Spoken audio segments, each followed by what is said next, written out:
Assalamu alaikum everyone and good morning, late good morning. Actually, I am the moderator for this session and we would be introducing ultra biomicroscopy.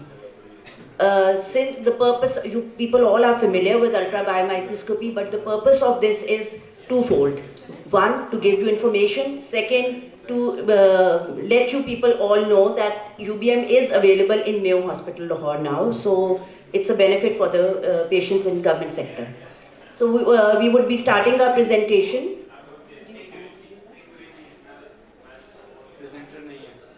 I'm one of the presenter, and there are two other presenters with me. They are here. वो नहीं आए उनकी because of personal उनकी नहीं है but we would B अगर आप लोगों को अच्छा लगेगा नहीं हुआ तो we can ask him to do it again so doctor Saman Ali Ziaur Rahman is also here and Shaista Kamal we would be taking this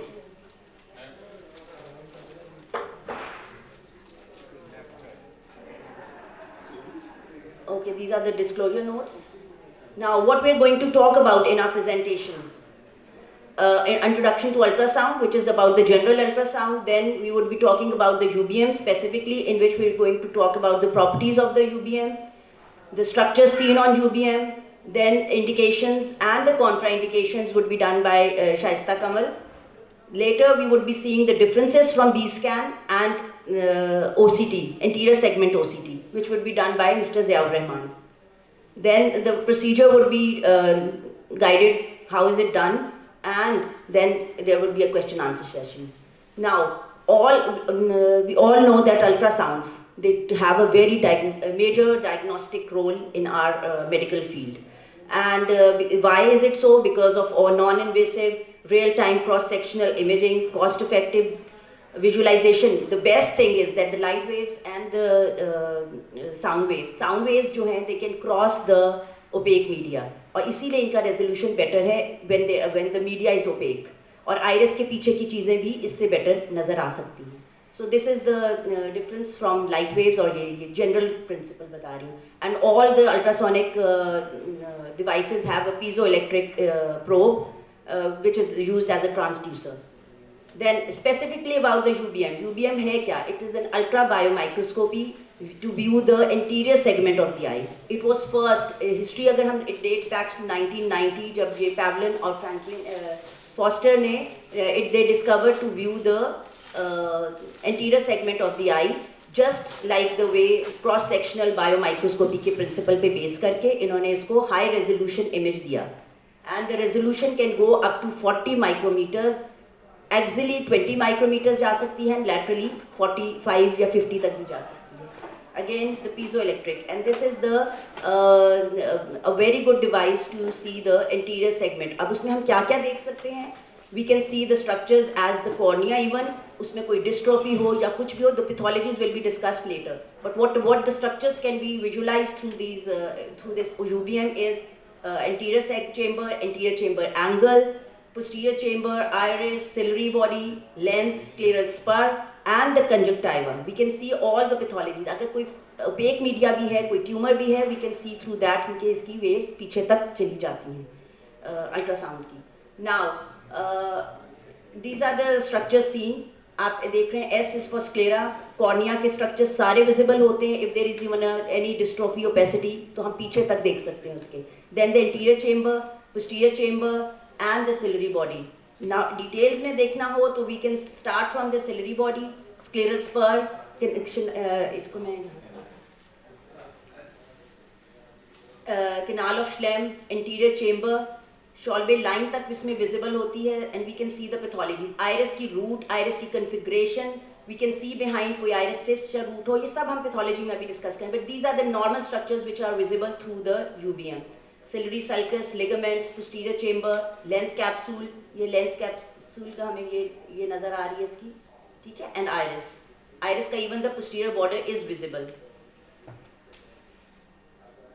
Okay, now the standard measures done on UBM, they are the angle opening distance, the angle recess area, and the ACD. I'll show you through the pictures. ये है जी angle opening distance जो है, ये क्या है, कुछ विच perpendicular distance, ये वाला डिस्टेंस है from interior to 500 microns interior to this scleral spur. ये स्क्लेरल स्पर है इंटीरियर इससे, and this is a perpendicular line drawn from this here to here. So we measure the angle opening distance.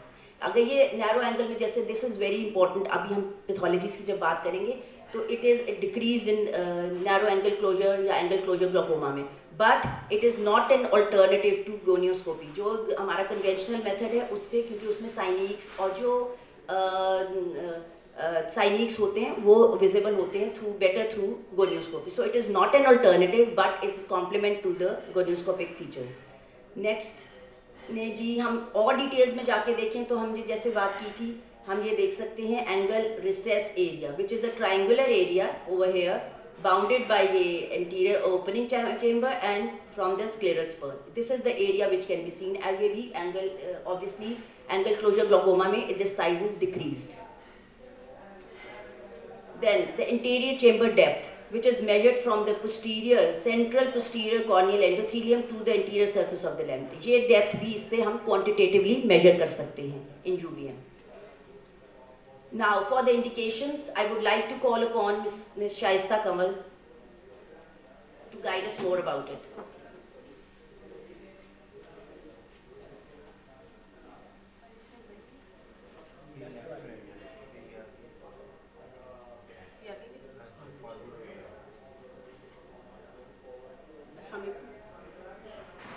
अच्छा जी, अब indications के बारे में अगर हम बात करें तो इसमें दोनों चीज़ें आ जाती हैं। इसमें हम क्वालिटेटिव असेसमेंट भी हो सकती है और क्वांटिटेटिव असेसमेंट भी हो सकती है। क्वालिटेटिव असेसमेंट में तो हमारे पास, जैसा कि मैडम ने भी बताया, स्ट्रक्चर्स जो हमारे पास विजिबल हैं, ठीक है, उनकी एनाटमी जो हमें विजिबल है, लेकिन उसके साथ साथ जहाँ हमें क्वांटिटेटिव मेजरमेंट की अगर ज़रूरत पड़ती है तो वो भी हम मेजर कर सकते हैं। उसमें अगर मैं आपको बताती हूँ, जैसे इन केस ऑफ ट्यूमर्स, ट्यूमर का साइज़ अगर हम मेजर करना चाह रहे हैं तो इसमें हम ट्यूमर के साइज़ का भी आइडिया ले सकते हैं कि ट्यूमर का साइज़ कितना है। Qualitative and quantitative analysis of pathophysiological changes in the anterior segment structure, इसमें हमारे पास सबसे पहले आ जाते हैं intraocular phone bodies in anterior segment. अगर इंटीरियर सेगमेंट में कोई फोन बॉडी पड़ी हुई है तो वो हमें बहुत इजीली, जैसा कि बी स्कैन में उसके पैटर्न से हम आइडेंटिफाई कर सकते हैं, इसी तरह अगर एंटीरियर सेगमेंट में फोन बॉडी पड़ी हुई है और चूँकि ये भी ही अल्ट्रासाउंड ही है और वो इजीली इससे आइडेंटिफाई की जा सकती है, और इवन उसका मटेरियल भी अगर मेटेलिक है तो वो भी इजीली आइडेंटिफाई की जा सकती है कि इंटीरियर सेगमेंट में जो फोन बॉडी पड़ी हुई है। और नेक्स्ट है इसमें जी स्क्लेरल लेसिरेशंस, जैसे कि इन केस ऑफ ट्रॉमास लेसिरेशंस हम देख सकते हैं। कॉर्नियल स्कारिंग है जिसमें हमारी कॉर्नियल ओपेसिटीज भी आ जाती हैं। ग्रैनुलर डिस्ट्रोफीज हैं, इसमें हमें डिपॉजिट्स जो है वो इजीली विजिबल होते हैं यूबीएम पे। एंगल, जो कि जैसा कि मैडम ने भी बताया है कि angle close and open angle जो हमें नज़र आ सकता है, तो उससे हम प्राइमरी एंगल क्लोयर ग्लाकोमा का patient and primary open angle glaucoma का पेशेंट इजीली आइडेंटिफाई कर सकते हैं थ्रू एंगल मेजरमेंट। राइडोडायलिसिस है हमारे पास, डिसइंसर्शन ऑफ इसकी फ्रॉम स्क्लेरस पर से सिलरी बॉडी की भी और आयरस की भी, दोनों की अगर वो डिसइंसर्शन है वो बहुत इजीली आइडेंटिफाई की जा सकती है यूबीएम पे। हाइफीमा एंटीरियर चैम्बर में सारा इन केस ऑफ ट्रॉमास वो इजीली हम आइडेंटिफाई कर सकते हैं। सिलरी बॉडी है, ciliary body even in transparent media, जैसे मैंने अभी आपको बताया है, ट्यूमर नज़र आ रहे हैं, ट्यूमर की नेचर क्या है, सिस्टिक है, उसको हम मेजर कर सकते हैं। जोन्यूल्स अगर हम देखें उनमें जो ब्रेक्स, ठीक है, उनकी जो वीकनेस है, डेंसेंस है, वो इजीली हम देख सकते हैं, और एंगल रिसेशन हम देख सकते हैं। कॉर्नियल डिस्ट्रोफीज, ये सारी all the layers of the cornea are visible. हाँ जी, सारे केसेस अभी इसमें मैं आपको बता देती हूँ इंडिकेशंस में कि डिफरेंट पैथोलॉजी जो है वो हमें यूबीएम पे नज़र कैसे आती हैं। कॉर्नियल डिस्ट्रोफीज का केस है जिसमें ये दिखाया गया है, एंगल क्लोयर दिखाया गया है, इसमें कॉर्नियल एडिमा दिखाया गया है।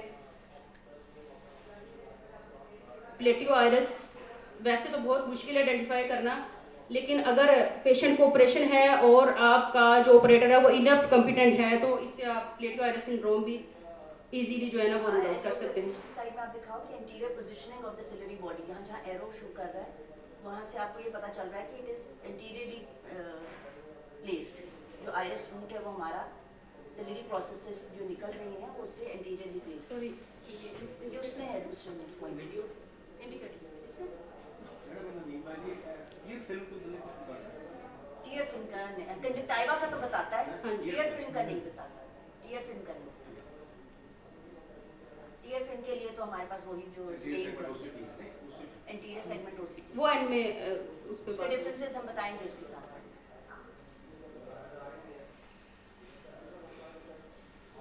आगे चलो। ये इंटीरियर सेक्शन ऑफ आइरिस इसमें दिखाया गया है। लार्ज इंटीरियर राइडो इसमें जो Corneal sinus. हाँ जी। बट अगेन वही बात मैंने जिस तरह बताया, it is not an alternative to gonioscopy, क्योंकि उसी में हमें एपोजिशनल और उसका पता चलता है साइनस का। क्लोयर एंगल अब ये आइरिस जो है देखिए बिहाइंड द आइरिस भी सारे जो कि ये अब ये पूरी ओसीटी में नहीं पता चलता। इसमें ये पूरी चीज पड़ी हुई है। इसका बेनिफिट यही है कि इसमें एक तो हमें ट्यूमर की नेचर पता चल जाती है कि जी सॉलिड है, सिस्टिक है, और दूसरा ये कि हम उसका साइज पता चल जाता है। ये पूरी सिस्ट पड़ी हुई है इसमें, पोस्टीरियर मार्जिन इज विजिबल। और इसमें ये मल्टीपल सिस्ट इसमें दिखाई गई है। मैलिग्नेंट ग्लोकोमा की आप आगे देखो, हाँ जी। पिगमेंटेड ग्लोकोमा की भी उसमें फीचर्स पता चल सकते हैं। हाँ जी। ये कोरोइडल ट्यूमर्स का बताते हैं। जी, इसमें ये सिलिरी सिलिरी मेलानोमा। हाँ जी, सिलिरी और कोराइडल दोनों मेलानोमा दिखाए गए।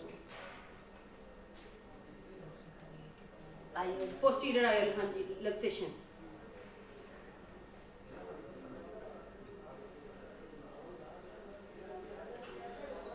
एंटीरियर चैम्बर फेकिक आयल्स, ये इसमें ये मेजरमेंट दिखाई गई है जैसे आपने पहले बताया था। पोस्टीरियर सरफेस ऑफ कॉर्निया से एंटीरियर सरफेस ऑफ लेंस तक इसमें ये पता चल रहा है ना कि इंटीरियरली प्लेस्ड है। Placed है। इंटीरियर आईओ है। आयल जो है वो यहाँ पे एंटीरियर प्लेस्ड किया गया है।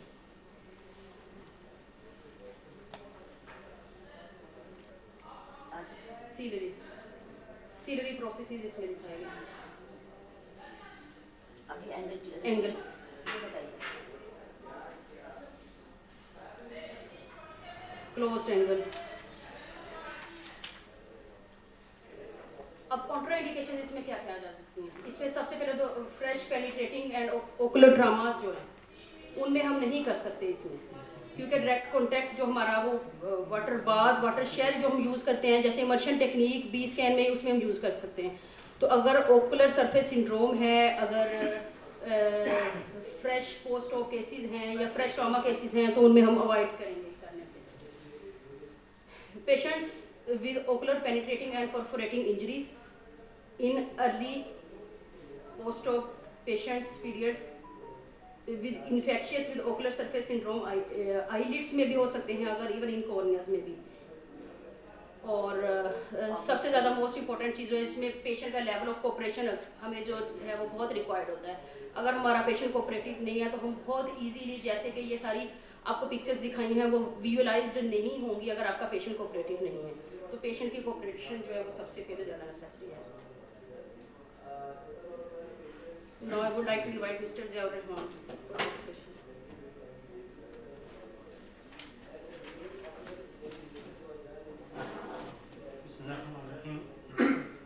अब तक हमारा जो भी सेशन चला है वो मेनली रहा है कि प्रोसीजर डिटेल और डिजीजेज बट जो कुछ भी आपस में आइडेंटिफाई कर सकते हैं। उसके बाद अगला पॉइंट ये आता है कि what is the main differences between the other diagnostic modalities जो मेनली हमारे इसमें हैं। वो बी स्कैन है, ट्रेडिशनल बी स्कैन, और उसके अलावा फिर आपका है एंटीरियर सेगमेंट ओसीटी। तो अगर आप इसको कंपैरेटिवली देखें ट्रेडिशनल बी स्कैन के साथ, traditional B scan of the eye, of the eye, not general ultrasound. हाँ जी, इसका मेगाहर्ट्ज क्या होता है? हाँ जी, इसका ये है कि जो हमारी जो फ्रीक्वेंसी है फर्स्ट थिंग उसमें 10 मेगाहर्ट्ज है, रफली तकरीबन 15 मेगाहर्ट्ज तक प्रोब अवेलेबल है, और यहाँ पे आपका तकरीबन 30 ऑनवर्ड जो है आपका यूबीएम में इस्तेमाल होता है।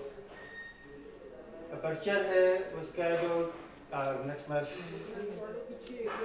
हायर द मेगाहर्ट्ज सब में 10 मेगाहर्ट्ज़ में जो है आपकी पेनिट्रेशन बेटर होती है, पेनिट्रेशन ज़्यादा दूर तक चली जाती है, लेकिन उसमें आपकी जो रिजॉल्विंग पावर है, चूँकि उसकी वेवलेंथ ज़्यादा होगी, तो उसमें आपकी रेजोल्यूशन उतनी अच्छी नहीं होगी, पेनिट्रेशन ज़्यादा होगी। अगर आप उसकी जो है फ्रिक्वेंसी बढ़ाते हैं तो उससे आपकी रिजॉल्विंग पावर तो बेटर हो जाती है, लेकिन उसके अंदर ये जो एंड एटेन्यूएशन मैंने लिखी हुई है, एटेन्यूएशन इन वाटर, यहाँ पे अगर आप देखें ट्रेडिशनल 0.02 है, इसमें कोई खास एटेन्यूएशन नहीं हो रही। और डेसिबल पर mm का मतलब यह है कि 1 mm ट्रैवल करते हुए आपकी जो एक्चुअल जो सोर्स थी, अल्ट्रासाउंड सोर्स जो है वो कितना ज़्यादा वीक हो गया, और जितना वीक होता चला जाएगा उतना आपका फिर वहाँ से वो इकोज वापस नहीं आएंगी, और आपको ट्रेडिशनल जो आपका जो एक्चुअल बी स्कैन की जो फॉर्मेशन है इमेज के लिए आपको डेटा अवेलेबल नहीं है। So 10 megahertz minimum 35, but we have 50 megahertz in our. So aperture, focal length and F ratio. Actually B scans के साथ आप जिस तरह लाइट का है आप उसको फोकस भी कर सकते हैं, ठीक है। अगर आप ये, चूँकि इसमें ट्रेडिशनली जिस तरह होता है कि पीजो इलेक्ट्रिक इफेक्ट होता है, पीजो इलेक्ट्रिक ट्रांसड्यूसर है, तो आप ट्रांसड्यूसर की शेप को या उसकी मूवमेंट को इस तरह से बना सकते हैं कि वो आपकी जो अल्ट्रासाउंड बीम है वो एक पैरेलल फॉर्म की बजाय वो एक फोकस फॉर्म में भी, पैरेलल में भी वो आपकी डिज़ाइन चेंज करके किया जा सकता है। These are actually like way series terms camera F stop, और जो है आपका एफ रेशो क्या है और अपर्चर क्या है। अपर्चर ये है कि वो जहाँ से आपकी वो अल्ट्रासाउंड बीम ने जो आपकी प्रोब को छोड़ा है जहाँ से, और वो दूसरे मीडियम में दाखिल हुई, that is the okay. So here comes their difference. Axial resolution 150 and 30. So lower the resolution, axial resolution, lower the numbers, better would be your picture quality, picture details, better picture. लेकिन जब आप traditional में आप 130 और axial resolution में ये है कि आपका एक जो है सेम प्लेन में नहीं है, एक स्ट्रक्चर आगे है दूसरा उसके पीछे है, तो एक स्ट्रक्चर दूसरे से कितना आगे पीछे हो, कितना डिफरेंस हो मिनिमम, तो आप उसको आइडेंटिफाई कर सकते हैं, दैट इज एक्सियल रेजोल्यूशन। तो फिर उसके बाद दूसरा चूंकि आप स्कैन बना रहे हैं, फिर लेटरल रेजोल्यूशन। लेटरल रेजोल्यूशन में ये है कि आपके वो सेम प्लेन में है, एक ही प्लेन में है, they are adjacent to adjacent structure in the same plane, and is your transducer और your procedure able to identify those points separately. Okay जी, डेप्थ ऑफ फील्ड अगेन कहाँ तक पहुँच पाएगी? 9.6 and this is just 0.85 and this is the main point. Why हम ये सुनते तो आए ना ट्रेडिशनली कि जी higher the frequency better would be the resolution but lower would be penetration. So penetration के लो होने की रीजन क्या बनती है? पेनिट्रेशन के लो होने की रीजन सिंपली अगर आप उसको बात करें तो जब ही आप फ्रीक्वेंसी बढ़ाते हैं तो आपकी जो एब्जॉर्प्शन है वो भी इंक्रीज करती, स्कैटरिंग इंक्रीज करती, टिश्यू स्कैटरिंग, और चूंकि जो आपके आई के स्ट्रक्चर हैं वो मोर और लेस उसमें एक्वस जो है काफ़ी हद तक उसमें मौजूद है, पानी का जो आंसर है, तो आपकी उसमें अटेन्यूएशन होती है कि वो वीक होते चले जाते हैं विद एवरी मूविंग। पीछे को जब तक जाते जाएंगे फॉरवर्ड से, कॉर्निया से ऑनवर्ड बैक, तो आपकी बी स्कैन के अंदर चूंकि इतनी ज़्यादा अटेन्यूएशन नहीं है तो ये all the weight can go up to the level of 30 to 40 mm and that actually approximates your orbital pad. तो एक्स्ट्राकुलर मसल्स भी आप जो है उसमें से देख सकते हैं, लेकिन यहाँ पे आपकी वो जो कि अटेन्यूएशन बहुत ज़्यादा है और ये बहुत जो है जस्ट 3 to 4 mm तक ही ये पेनिट्रेट कर पाएगी, इससे डीप स्ट्रक्चर्स आप इसमें नहीं देख पाएंगे। Okay, here comes the point कि जो यूबीएम है अल्ट्रासाउंड से तो काफ़ी फेमिलियर हैं और बी स्कैन से भी काफ़ी फेमिलियरिटी है, तो यूबीएम कंपैरेटिवली न्यूअर टेक्निक क्यों कंसिडर हो? Any idea? Why we are discussing in nowadays? As compared to UBM, आपके 20 का तो काफ़ी अर्से से अवेलेबल। अवेलेबिलिटी की बात की जिसका अवेलेबिलिटी से पहले आपका कोई भी जो मेडिकल डायग्नोस्टिक्स होती है ना उसमें आपकी ये स्टैंड अलोन नहीं है, they are based on other discoveries in the other fields of science. कि आपका जो ये पीजो इलेक्ट्रिक इफेक्ट है, बेसिकली पीजो इलेक्ट्रिक इफेक्ट यह है कि आपने क्रिस्टल के अंदर आपने करंट इंड्यूस किया and that crystal actually vibrates. तो वो वाइब्रेशन के साथ आपने उसके अगली तरफ फौरी तौर पे एक ट्रांसल्यूसिंग मटेरियल पानी या जेल लगाई हुई है जो कि उसको पास थ्रू करवा देती है। अब जो ट्रेडिशनल हमारा लेड जिरकोनेट था ये हार्ड स्ट्रक्चर है, इसकी क्रिस्टल्स आप बना सकते हैं, लेकिन अगर आप इनको 15 या 20 मेगाहर्ट्ज मैक्स से ज़्यादा आप इसको वाइब्रेट करवाने की कोशिश करें तो ये क्रिस्टल इसकी टूट जाए। ओके, सो जब तक ये अल्टरनेट स्ट्रक्चर PVDF जब तक ये नहीं बना था, इसके अंदर इलास्टिसिटी है, ये जो है इसके अंदर इलास्टिसिटी नहीं है, 15 मेगाहर्ट्ज तक ये काम करता है। ये वाला मटेरियल जो PVDF है ये एक्चुअली जो है इट इज़ इलास्टिक, तो आप इसको ज़्यादा हायर फ्रिक्वेंसी पे वाइब्रेट करवा भी सकते हैं और ज़्यादा हायर फ्रिक्वेंसी पे वाइब्रेट करने के बाद ये मूव भी, उसमें आपकी रिजॉल्विंग पावर बेटर हो सकती है। तो that is the main case कि ये आपका ओल्ड जो है डिस्कवरी है, this is comparatively newer discovery, तो 80s की है। इसीलिए जो उन्होंने बताया था कि ये 90s में जो आपको इंट्रोड्यूस करवाई गई थी ये बी स्कैन या UBM जो है एक्चुअली, तो वो 90s की इंट्रोडक्शन है। Okay, so here comes, these are the standard tradition A scan probes, this is our B scan probe, okay, and this is basically this is what we call aperture, or this is our UBM probe, machine water bath। इसमें वो बता दीजिए ना किस तरह से machine recover चढ़ाते हैं। हाँ जी, ये जो है ना एक्चुअली इसके अंदर जो है ये प्रोब है, ट्रेडिशनल बी स्कैन आप सिंपल करते हैं कि इसके ऊपर जेल लगाई या वाटर बाथ रखा और आपने स्कैन कर लिया।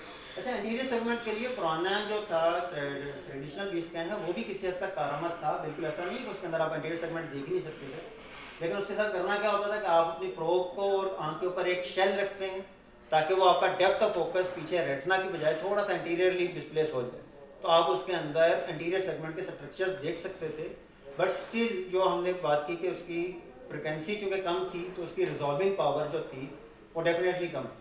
इसके अंदर आपने क्या किया कि ये प्रोब है, इसके अंदर पहले आपने वाटर बाथ फिल किया, इस प्रोब के अंदर ट्यूब है, ये छोटा सा इसके अंदर ये प्रोब है, और ये जो ऊपर से हल्का सा नजर आ रहा है ये actually it's just membrane like structure, it is membrane. तो आपने इस पूरी प्रोब को, इसके जो है ये पूरे सिलेंडर को और इस प्रोब को आपने वाटर बेस पहले इसको फिलअप करना है और उसके बाद इसके जो है ये सील्ड होगा। तो it would be prepared, need to be prepared for every patient every time. So it is not straight away scan के आपने वो जो है जेल लगाई और आँख पर रखा और स्कैन हो गया। You have to prepare your probe before, that's why it takes quite long time as compared to traditional scan. Okay, so this is the point where you were asking why UBM when anterior segment OCT is also giving the same results or more or like same results, but इसमें source क्या है? आपका ultrasound है, anterior segment में आपकी जो है infrared light rays हैं, मुख्तलिफ हैं जो मुख्तलिफ मॉडल्स के अंदर।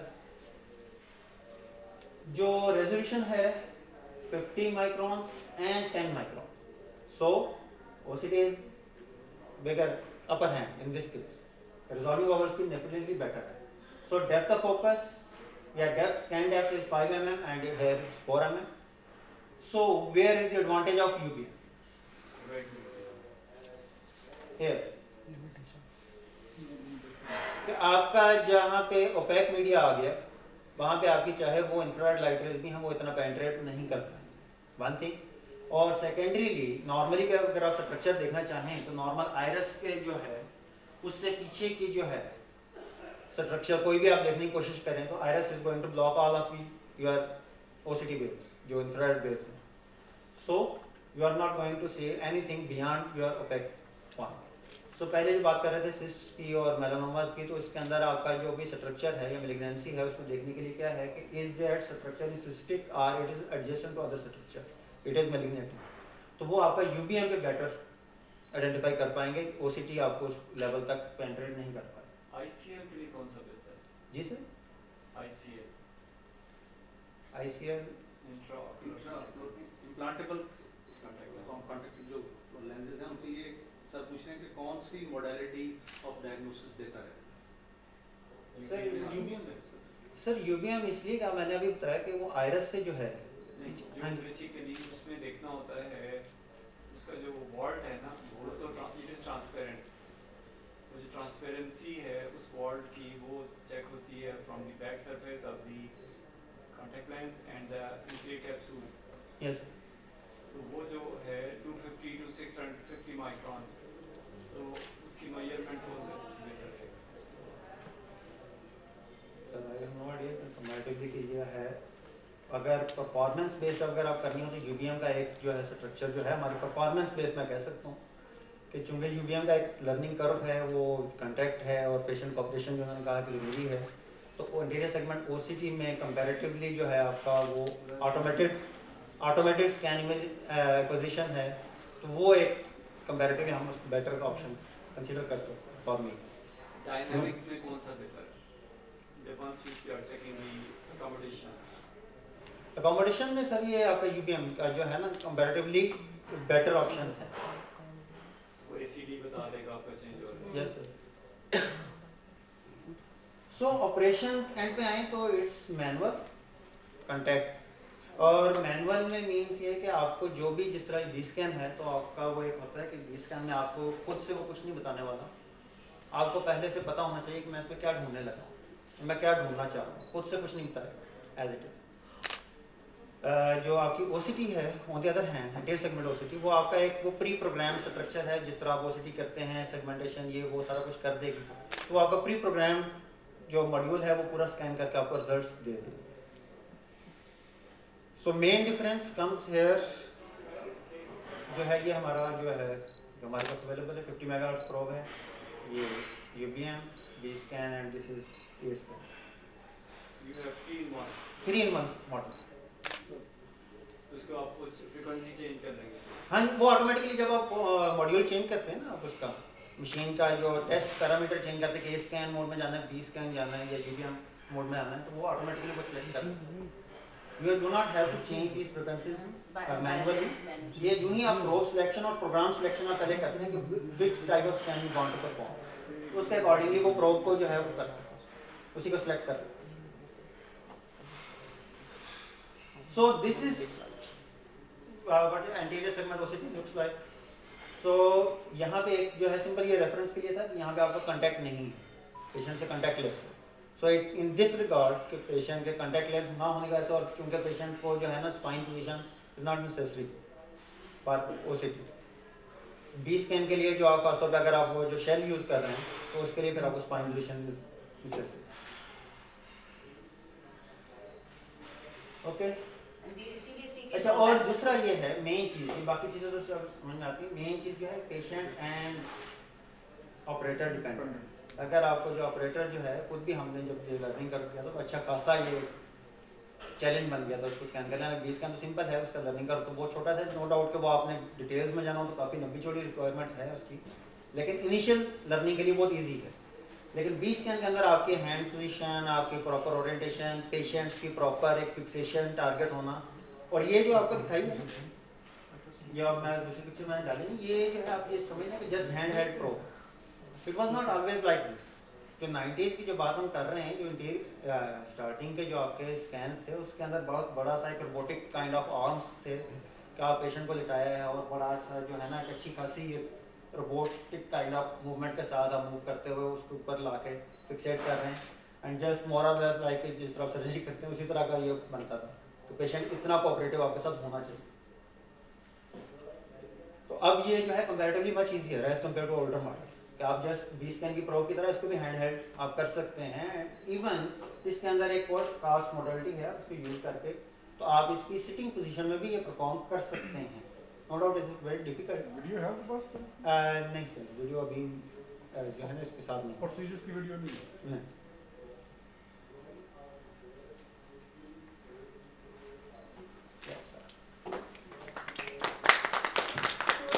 Thank you so much. Purpose यही था कि आप लोगों को बताना कि there is facilities available in Mayo for the government patients as well. तो आप लोग अगर किसी तरह का suggest करते हैं तो इधर send भी कर सकते हैं and give you information. ही है तो उसकी penetration is going to be very poor and it would just give you to your anterior segment details, वो AC depth हो गया, ACD वगैरह हो गया, उसके बाद बाकी axial length proper मेजर नहीं कर पाती। लेकिन अगर आपका कैटरेक्ट मैच्योर नहीं है, अर्ली कैटरेक्ट है, तो फिर आपका जो है optical biometry almost gives the comparable results और some can say better results. लेकिन उसकी फेलियर का मेन रीज़न ही बनता है कि जो ही कैटरेक्ट मैच्योर हो गया तो वो आपकी जो है एक्सियल लेंथ मेजरमेंट वो बहुत रफ भी हो जाती है और उसके अंदर कोई खास जो है जो नॉइस रेशियो जो है। जो मेयो की लिस्ट है सारी बायोमेट्री आप लोग करते हैं? यस कितनों को आप ऑप्टिकल करते हैं, कितनों को अ, ऑप्टिकल है वहाँ पर? हाँ जी ऑप्टिकल है, अफेयर्स है। कितनों को आपको ऑप्टिकल चाहिए? हमारा सर बेसिक जो चल रहा है ना करंट वर्किंग वो ये चल रहा है कि जिस तरह है ना वो ऑप्टिकल एक्सपीरियंस वही हाइप जो बनी हुई है, तो वो उसके हिसाब से होता है ये कि patient B first try to perform on optical. अगर How उसको many of them fail? How many of them fail, Yes. Approximately जो यहाँ पे जो पेशेंट प्रेजेंट हो रहे हैं उनमें से तकरीबन जो आप कहें कि 30 to 50%, 30% to be more realistic value, 30 to 40%। बेटा मैं आपको बता देता हूँ, मैं जहाँ पे हूँ वहाँ पे बहुत हाई वाली हूँ, ठीक है? हाँ, तो हमारी अगर कैटरेक्ट की लिस्ट है ना 80, उसमें कोई 65 होंगे देखो, 15 होंगे एक्स्ट्रा कैप। जी जी एक्स्ट्रा कैप की बात अगर आप करेंगे तो एक्स्ट्रा कैप में से 90% की ऑप्टिकल बायोमेट्री नहीं होगी। Dense cataract. देन कर यस सर उसमें maybe 10% है, फिर भी आपकी ऑप्टिकल बायोमेट्री काम कर देगी। लेकिन when we are talking about phaco, तो फेको में 90% की ऑप्टिकल हो जाएगी, 10% की नहीं होगी, जिसका पोस्टीरियर कॉर्टिकल काफी ठीक है। सर वहाँ ये से भी वो कैंडिडेट अगर करेगा भी तो एक्यूरेट नहीं एक्यूरेट नहीं होगा, ये मैं पहले की बात बता। इसलिए बाकी तो ये है कि जब आप एक्सपर्ट हैंड करते हैं और फिर आप कहते हैं प्रेस कर रहा है कॉर्निया को, तो फिर तो एक्सपर्ट ना होना बेटा। नहीं सर मैं ये कह रहा हूँ कि जो आपका जो है लर्निंग सेंटर में तो आपके सारे करते हैं। आपने उसको प्रोब को पढ़ने का तरीका सिखाया किसी ने? हाँ जी क्या बिल्कुल नहीं। सही। क्या सिखाया? अभी मैं इनको एक्सप्लेन कर रही थी। वायर है किसी चीज के साथ वायर लगी हुई है? वायर मतलब कोई सी भी चीज के साथ वायर लगी हुई हो ना? ये चार्जर दे दूँ आपको? हाँ वो सर उसका लूप की आप बात करने हाँ, कर रहे हैं, लूप में आते आपने हैं। यस आपने सर प्रोब को नहीं पकड़ा, प्रो को नहीं पकड़ना, लूप को पकड़ना है। आपने उसके ये लीजिए। ये अगर प्रोब है ना तो आप उसके प्रोब को नहीं पकड़ेंगे। यस सर बिल्कुल ऐसे। तो ये अगर आप इसको यहाँ से होल्ड करके टच करेंगे एग्जैक्टली। तो then you can not press it. Yes sir. इसका लेकिन सर उसमें भी एक है बाकी ये है कि then you once you get the reading then you see the spike, वो जो आपकी स्पाइक्स है ना वो शो करेंगी। दूसरा ये है कि अगेन इसके थैंक यू, इसके बीच में जो इम्पोर्टेंट बातें हैं वो ये है कि ये एक बहुत बड़ा ड्रामा है, मतलब बायोमेट्री एक ऐसी चीज़ है जो कि आपके सर्जरी पेशेंट को वेरी वेरी अनसेटिस्फाई कर देगी।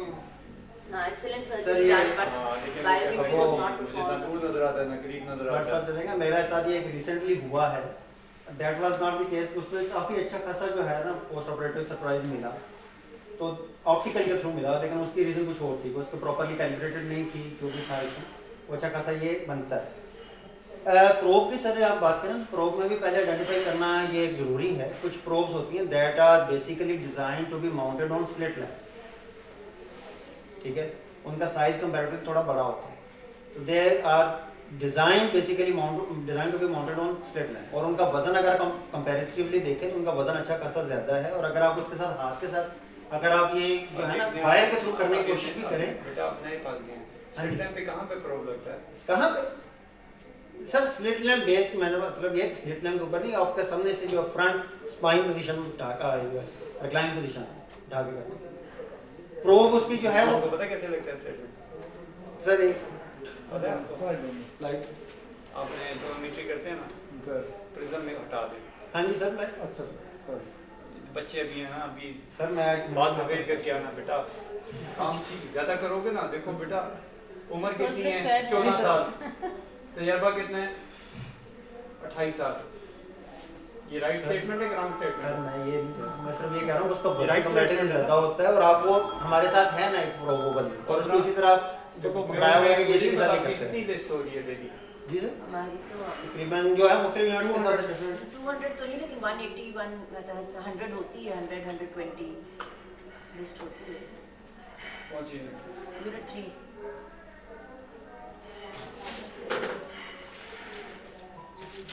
ये अच्छी बात है, मतलब जो मोर वर्क यू है इट्स बेटर, मतलब ये जो आपका है ना, और दूसरा ये कि आंखें खोल के पता करें, और दूसरा डाटा वापस ले कि जी मुझे मरीज को आपने जिस पेशेंट आपके पास ऑटोग्राफ आ गए ना सारे, हाँ जी तो हर पेशेंट का डे 1 के ऊपर से जी मुझे पोस्ट ऑफ वाटर है। Water। अगर जो डॉक्टर एयर डाल देता है वो तो नहीं आएगा, हाँ जी। लेकिन जो एयर नहीं डालता आपको 1 वीक पे हाँ जी। आपके मुझे ऑर्डर रहते हैं और उससे आप अपना डाटा जनरेट कर लें। सर वो उसके बाद वो होता है कि आपका जो है ना कस्टमाइज करें अपने जो ऑप्टिकल बायोमेट्री में, तो कस्टमाइजेशन की जा सकती है। ये बहुत बेसिक सी चीज़ है और मैं आपको एक बेसिक प्रिंसिपल बता देता हूँ। जब मैंने डॉक्टरी शुरू की, डॉक्टरी तो बहुत पहले शुरू की, जब मैंने आई में आया तो मुझे पता चला कि लोग जो हैं 200 किलोमीटर ट्रैवल कर रहे हैं, इसलिए उनको डॉक्टर ने कहा था लगना है टीके लगना है वीक, और वो कहाँ जा रहा है बहालपुर। बहालपुर में कौन है जी, पैरामेडिक्स है, वो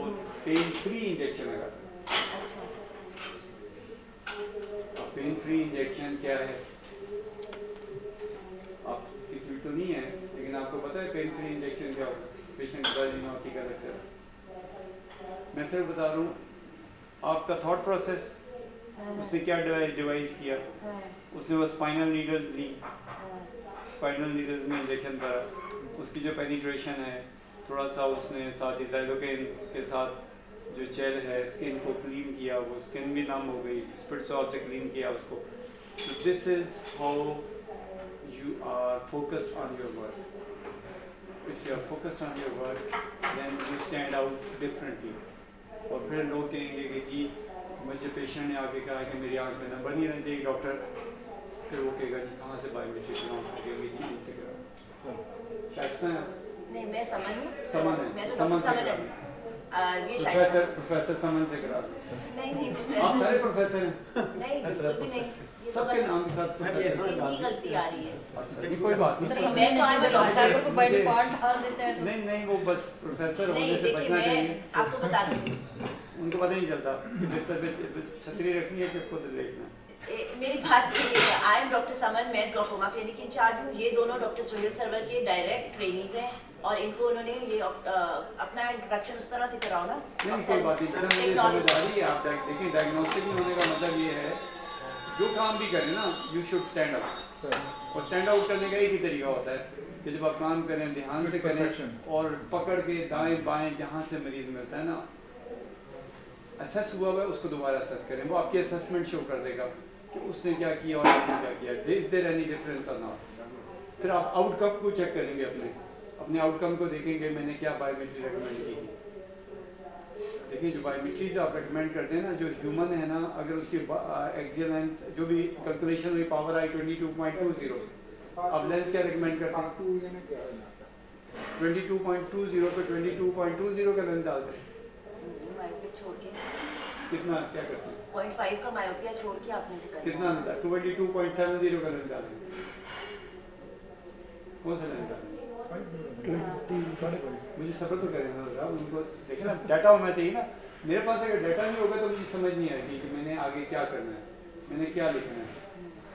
जो नॉर्मल है availability of powers from 6 to 25, 26 वो हैं 0.5 उससे नीचे उससे ऊपर 1 के इंक्रीमेंट के साथ हैं। रेंज कहाँ पर है? आपने -20 पेशेंट की बायोमेट्री करवाई है, उसकी पावर आई है -20। Yes sir. अभी मैंने दूसरे की बायोमेट्री कराई है, उसकी बायोमेट्री आई है +52। अब मुझे लेंस मिल जाएगा? सर ये दोनों अवेलेबल नहीं है। दोनों अवेलेबल नहीं, दोनों अवेलेबल हैं, लेकिन मंगवाने नॉर्मली नहीं है। मैं ये हाँ, सब अवेलेबल नहीं बोल रहा। सो नॉर्मली जो अवेलेबल है वो -5 से 40 तक -5 से 40 तक अवेलेबल है। फिर आप बता देते हैं कि सर अगर आपने डालना है तो फिर आपको मुश्किल होगी। अभी पीछे कल सेमिनार भी हुआ था, डॉक्टर साहब इंग्लैंड से आके शोर मचा रहे थे कि शॉर्ट आइज में क्या मसला होता है। तो जब आप काम कर रहे होते हैं तो फिर आपके पास जब मरीज आता है ना 120 जो वो कह रही हैं, तो हम तकरीबन कोशिश करते हैं बेटा कि इसको कैप करते हैं। अगर आप कैप ना करें ना तो ये नहीं है कि आप कर नहीं सकते। अकेला डॉक्टर भी 100 केस कर सकता है, 106 का केस कर सकता है। उसको अगर ऑब्वियसली कैंप्स पे करते ही आप लोग सारे हम नहीं, लोग। एक बंदा वो तो कैंप्स में ज़्यादा लोग होते हैं ना, लेकिन जो आपकी ट्रॉलीज प्रोड्यूस करके लेकर आ रहा है और जो आगे प्रिपेयर करके हैंड ओवर करके आपको हैंड ओवर कर रहा है चीज़ें, वो ह्यूमन है। तो एग्जॉस्ट करेगा ना जब तो उसको टच होगा कहीं पे और वो मरीज को इम्पैक्ट कर देगा, तो फिर आपका आउटकम हर प्रेशर्स है। जो भी पेशेंट एक ऑपरेट हो रहे हैं ना, उसको नहीं करवा के आपने 1 लाख की है या 2 लाख की। मेरे साथ क्या हुआ सर ये तो वो थे शकील साहब थे ना, उनके साथ ट्रेनिंग तो उनका एक बड़ा अच्छा एक जुमला होता था कि आप जो है ना, ये अक्सर पेशेंट कहते हैं जी कितने % रिस्क है, इतने % रिस्क है, ये नहीं है, इतने % चांसेस है। कहते हैं ये चांसेस वाली बात जो है ठीक है, स्टैटिस्टिक्स में चलती है, लेकिन जिस पेशेंट को जो हो गया वो तो आपके स्टैट को नहीं लेके जाएगा ना, मेरे साथ तो ये हो गया, मुझे तो हो गया। लेकिन दूसरे एंड के ऊपर अगर एक मरीज कहता है ना कि डॉक्टर साहब मुझे 100% यकीन 100% दिलाओगे हाँ तो जी, मैं तो आपको फिर मैं कराऊंगा, तो फिर हम कहते हैं किसी दूसरी दुकान पे जाएं। एग्जैक्टली हमारे पास 100% तो यही बात है ना कि 100% यकीन आपने थैंक यू बेटा, बहुत अच्छा Thank you so much. Thank you for your presence.